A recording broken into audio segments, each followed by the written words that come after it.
Greetings, trackers. I'm about a mile away from the wildlife camera area now. I've been looking for examples of different track patterns and found a couple here. So let's look at these. There's one on the left. Look at that. One on the right. And how would you describe the difference, between those two, the main difference? Well, to me, the main difference in the two is the trail width, right? In the trail on the right, at least for the first, say, 80% of the trail, it's easy to tell right from left. Very easy. Then if we come over here, we can see this has a much narrower trail width. And it's hard in some places where it's not at all as obvious. The difference between left and right is not at all as obvious as it is in the trail on the right. Let's take a little closer look. So we have a bunch of equally spaced tracks. I mean, that's what it looks like so far. And I have been up and down both of these, and to tell you that the distance between each of the tracks is pretty much, each trail has a pretty constant difference, except for places where they start to slow down later in the trail, and the stride gets a little shorter. But other than that, basically it's a constant difference between the tracks. Now, what we have to find out is, are these direct register gates or not? Okay, so let's look for evidence of that. Let me see if I can find evidence of that. Okay, what about looking at this here? Is there anything in here? No, that one doesn't give us very much.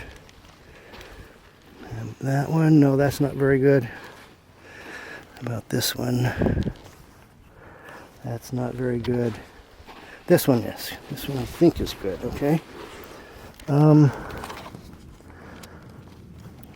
don't know if you can see this because it shows up a little differently, but the edge of this, there's one of the tracks, there's the toe for it, and the left boundary of this track is right there. The boundary of that track is there. And there's another track whose boundary is all the way over here, and this is a larger track. So a smaller track landed on a larger track.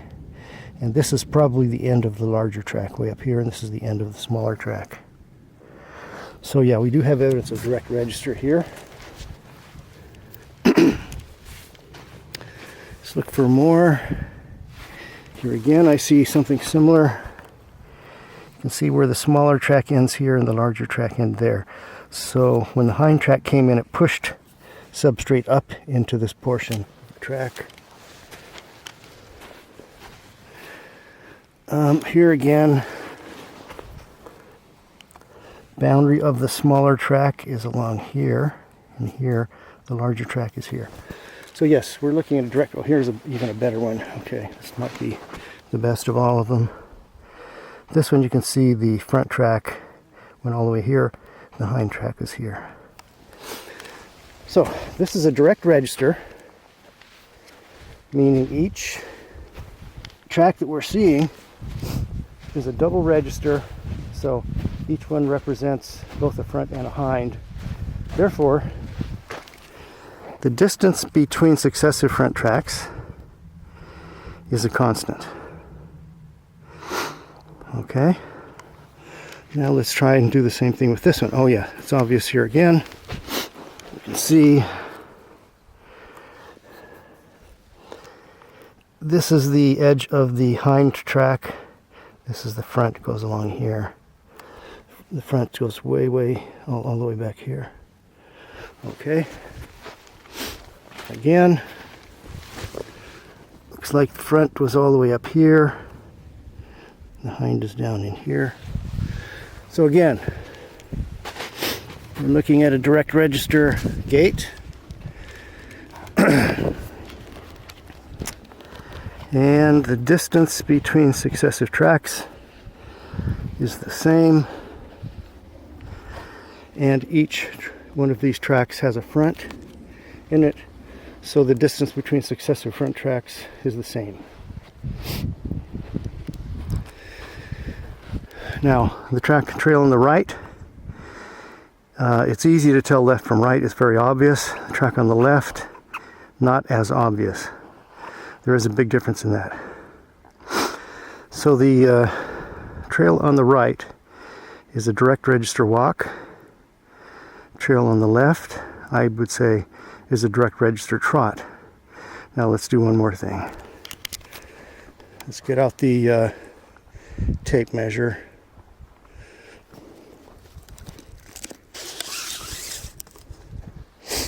Let's measure distance from here, the back of this track to the back of this track is 21 inches. Okay. Now let's go from the back of this track. I don't know if I showed that to you. I'll try.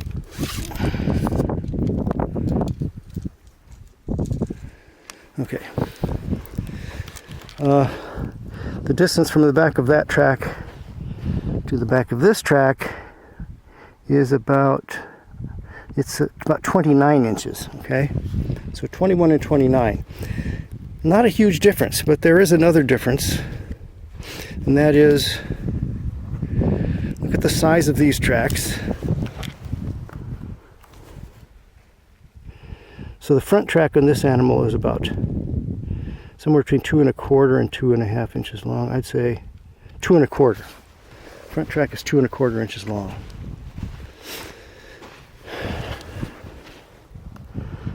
In this one, the front track is about 3 1/2 inches, okay?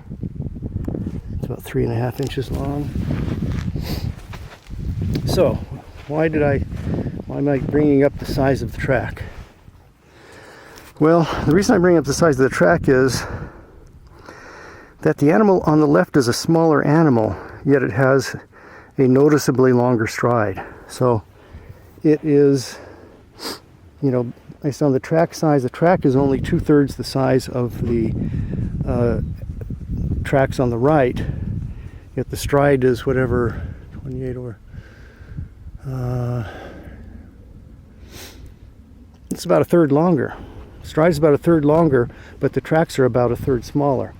So proportionally, if we were to scale up the stride for this animal, if this animal were doing this gait, it would be something like, just guessing, I'm not going to calculate it, but I would say 36 inches, say, or maybe 34 inches.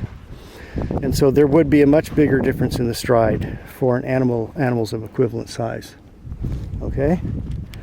Hope that makes sense, and I'm sorry about the camera work. I have to take the camera, I have to look outside of the viewfinder to really get a good idea of what some of this stuff looks like. Hope that makes sense. If not, you're welcome to ask me questions about anything I covered in this.